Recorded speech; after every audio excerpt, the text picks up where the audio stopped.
Meat City, baby.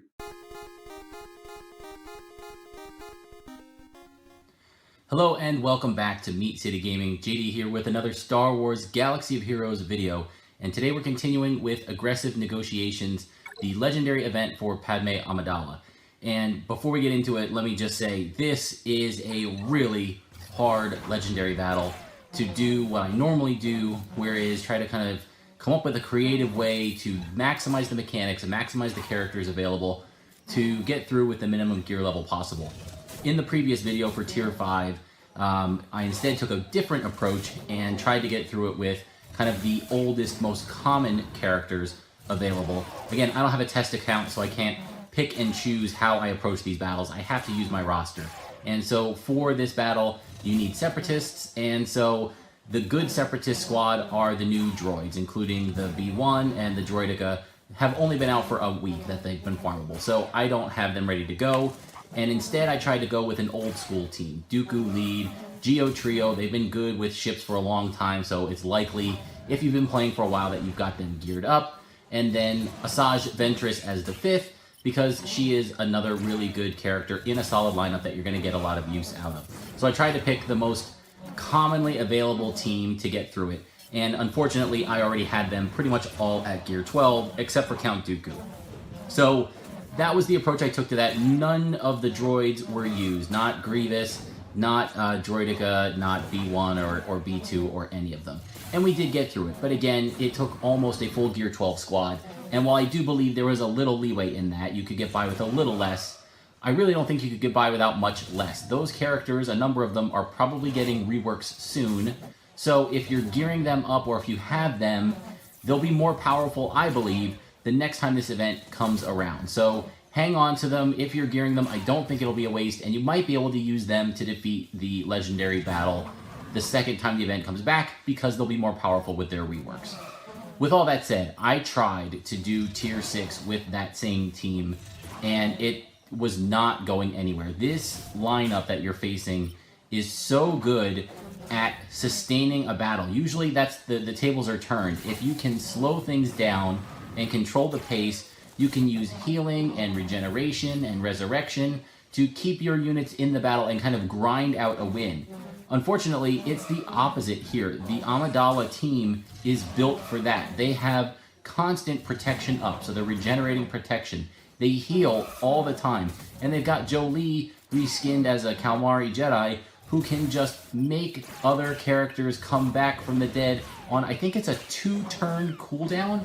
And he is also called to assist and can counterattack and is probably reducing his cooldowns every time he hits somebody. So super fast resurrection. You cannot just grind these guys out. You need to have a big, powerful pop in your lineup. You need to be dishing out high damage.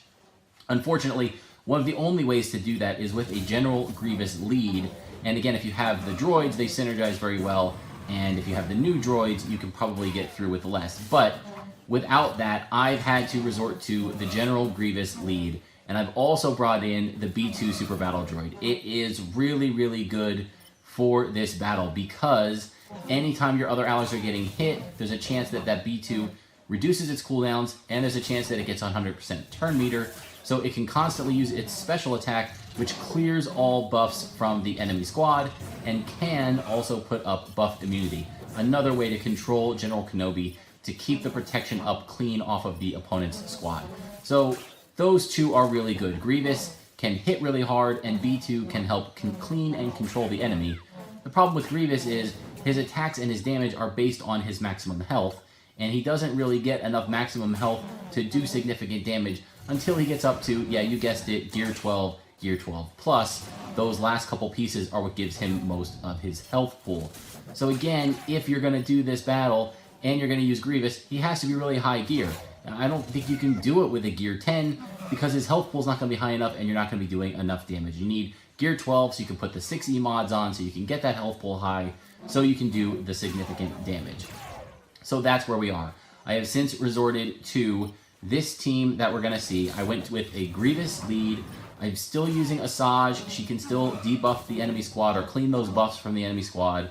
She can still hit hard. She can still stun on her basic. She's really good. Then I've got Sunfac to tank and also dispel. And we've got Geo Spy playing the same role as Tier 5, using his special to nuke the enemy. If they've got a number of buffs, 7 or 8 protection up buffs, Spy can come in and hit hard and cause like a max damage based on the number of buffs on the character that you're attacking. And then I brought in B2 Super Battle Droid. So again, as you can see though, this isn't really a minimum gear team because it's almost all gear 12. Again, B2 Super Battle Droid is gear 9. So it's the same exact gear level squad as I used for Tier 5, just with different characters. So gear 12 Grievous, Assajj, Sunfac, and Spy, and a gear 9 B2 Super Battle Droid. And I've been working, again, I tried at lower gear. I spent 2-3 hours today trying to get somewhere with different lineups. Assajj lead, Grievous at gear 9, lots of different setups. Nothing really worked. I got close once or twice, but not close enough where I thought I could win. I got down to 2 characters, but it was Anakin and Mace Windu against Assajj, and they were just constantly stunning her because she had Shatterpoint, and it wasn't like I saw a way to win. I just got close. So after all that, after spending almost the whole day today of my free time that I had to do this, I have since resigned to just trying to get it done any way I can. And I want to be able to show you guys how I'm doing that and let you know not to waste your time with other teams that aren't successful. So as I've been talking about this, the footage in the background is all failures from a collection of the battles that I've done throughout the day today. But now we're going to get to, hopefully, what is the successful run. I did one run with this team and had it to a point where I could have won. So I at least understand that this team can get the job done. I know how to kind of manipulate the battle to do it. So I'm ready to do an organized run here, try and explain it in the video, and hopefully help you guys out when you're ready to take on this battle. So this is Tier 6. This is the team. Let's go and see if we can get this done. So once again, we've got Amidala, Anakin, General Kenobi, the Jedi Councilor. This is Jedi Master Guardian, which is actually just a reskinned Jolee. And actually, I think it's a buffed Jolee because it looks like that heal is on, reusable in 3 turns. So that's crazy. It's crazy. It's stupid. What a terrible design to give them a character that can res 4/5 of the team, or 3/5 of the team. He can't resurrect himself on a 3-turn cooldown. It's just nuts. It's poor design. I don't like it. I haven't been happy with how this legendary event has played out. The strategy is largely similar to what we did in Tier 5. We want to control the buffs on Kenobi through buff immunity and through dispels, and we want to focus our damage on Amidala, set her up probably for a big strike from the Spy to get her when she has a ton of protection up buffs on her, nuke her down close, finish her off, and then control the rest of the Jedi, either taking out Kenobi, taking out Anakin if the opportunity arises. Hopefully when the res is on cooldown, the Jedi Master Guardian does use that kind of frivolously as a weak heal. So it can be on cooldown, you can take them out, and then start working on that Guardian. And once the Guardian's down, the team will fall apart as long as you've got a couple of members left. So, all that said, let's get into the battle. First thing we're going to do is use B2 Super Battle Droid to clean the buffs off. And there can be different openings here. So with this opening, what I'm going to do is clean the buffs. Actually, I'm not, because sometimes Padmé can use her protection up skill, where she puts like 5 or 6 protection ups on everybody. She didn't do that. So what would happen if I used the buff immunity strike here, the special, Kenobi's going to clean it immediately because he's at full turn meter. So rather than do that, we're going to wait 1 turn and we'll just attack Padmé. It might give taunt, but it doesn't matter again because Kenobi's going right away. There he goes. He cleansed. So now the cleanse is off cooldown. Now we can go with the first special and get rid of all the buffs and buff immunity stuck on Kenobi. So we're in good shape. So now we can pour damage into Padmé, and we're not going to trigger a buff from Kenobi. So hopefully we can start to get where we want to go here. And for this one, I'm even going to do the special, spreading out the damage, taking the protection down, anything to get a head start on Guardian. All of that is good. So let's do that. It also puts defense down, another important part. And then this is one of the great things about Grievous. He's going to do his Skittering Horror. This is the key move for him. It usually will stun, and it increases his health by 10, his max health. It decreases the target's max health, so it's increasing his damage. You want to use this any chance you get, and in this sequence, we've used it on Padmé, so that's even better. And we got the stun, so that's great. Now, I don't want to use the special here because there's no buffs, so we won't get the boosted damage, and I certainly don't want to waste the opportunity to use that in a little bit. We will do offense down just to get another debuff on Padmé. And that will also get our spy coming back in with another turn. Now, there is a strategy where you hold that Sun Fac move because putting a debuff on somebody with a Geonosian gives, I think, like 70% turn meter to spy. So in some runs, I've held that second special. Padmé uses her skill that gives her protection up. Then I use the Sun Fac special to put offense down on a character. Then spy can follow up right away in case his turn meter was low. And I can do that alpha strike on the buffed up Padmé. But with this one, I don't think that's the way it lines up. So I wasn't going to worry about it. Instead, we're just going to try and pour in the damage. We've been pretty lucky with our buff immunity and other turns so far. So we're going to go for a big hit here on Padmé. We get another stun. That's great. Again, no need for the special because no buffs are on Padmé. So we're just going to keep pouring in the damage. She gets a heal. Buff immunity still on Kenobi. So we'll go for an AoE. And this is an opportunity. I could go for the strike here because she does have the buff, and it would probably take her down to about 50% health. That might be the right play. I might be able to finish her from that, but instead I'm going to wait. I think she's going to use her protection up skill very soon. So I'm going to hold on to the spy special and hope that I can use it when she does that very shortly here. There it is. So now she's got 8 buffs on her. And the question is, do I want to try and... So I could remove them all with the buff immunity right now. I'm gonna wait. I'm gonna try and get that nuke with my spy. I don't think he's gonna come up before her turn. I think her speed is faster than mine. Let's just try and stun Kenobi. Ooh, a whiff.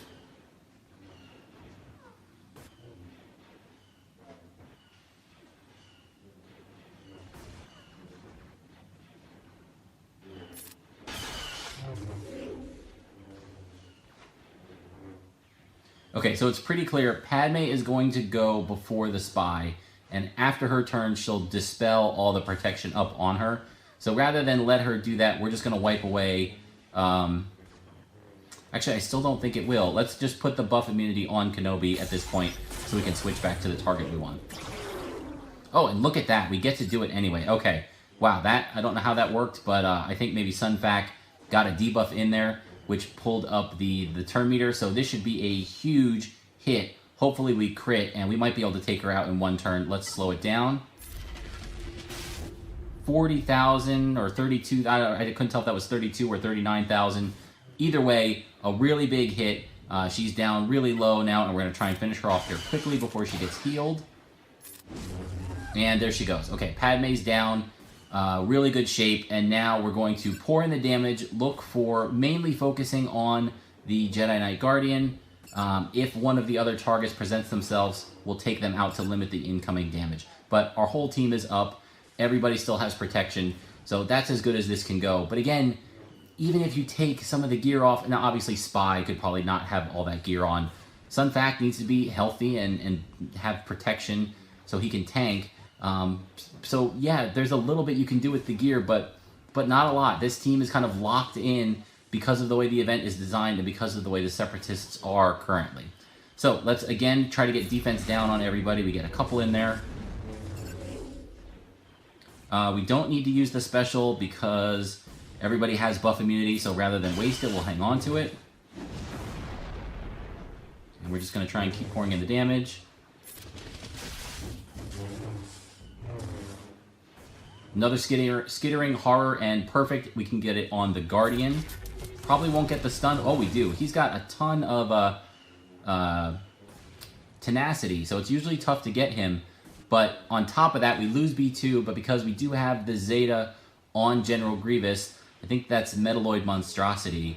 When we lose the only droid we have, Grievous gets a bonus turn with his cooldowns reduced, all reset, and he's also got the buff there. So another big hit. This should finish him off. And the team is neutered now. We should be good to go. Let's get Anakin down. We don't want to give him any chance to kind of rage here. Let's go for a big hit. Boom. We'll strip away the Retribution, so Kenobi's not coming after us. And we're probably going to get a taunt here. We do.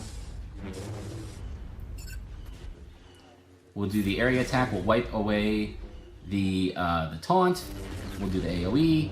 One more hit on Mace Windu and he'll be down. Let's do that.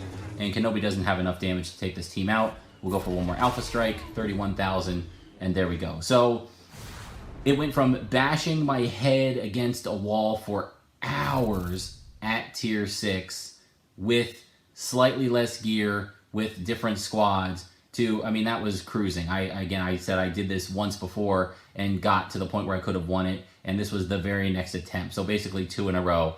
RNG is basically removed, but it's such a steep cliff. There's no smooth curve where you can say, oh, I add a little gear here or I do a little tweak there and I'm making progress. It's you can't do it at all, and then when you cross the threshold, then suddenly you can. It's binary. It's a 1 or a 0, and it's a big cliff between those. So again, this is a weird event, and I know it may be disappointing for some of you guys out there who want to see the minimum gear, who want to see Gear 9, Gear 10, and give you that hope, and I don't have it. Maybe when they get their reworks. Certainly if you have the premium droid squad, if you're farming them, again, there are 5 nodes now instead of 8 attempts on the hard nodes, so we won't forget. It's going to take longer, but it's a good squad. They have their uses, so go for it if you can, or you just have to invest the gear. Early reports are Padmé's really good, so do what you can to get her. It's not wasted on this squad. You know Grievous and the droids and the Separatists are going to be an important part of the territory battle map for Geonosis that's coming up. So I know it's disheartening. It's not what I want in terms of how to present these, but it's the only way to get it done right now. So I do want to show you the way to do that. 50 stun guns is nice. I think that was, or stun cuffs is nice. They're trying to offset kind of the crazy Padmé gear requirements by giving us some of her gear. And again, the rationale of that new cryotech bullcrap gear was that it would lessen the gear crunch. That was nonsense. That was a straight up lie. That stuff was made to sell in packs of crystals, to buy in the store, to buy in the shipments, because it's so hard to get that gear otherwise. That was just another roadblock, and they lied about trying to ease the gear crunch. So don't believe that hype. That gear sucks, and I'm still mad about it. But that's for another topic. I know I'm going to harp on that for a while. I'm still bitter about it. I don't want to let that go until we get a proper addressing from Capital Games, and we haven't gotten it yet. So all that said, I hope you guys do enjoy the video, at least seeing the strategy, a way for this to work. Maybe there's other ways, maybe there's other teams, but I've spent a lot of time trying and failing. So this works. Hopefully it helps you guys out. Thank you for joining me, and I'll see you next time.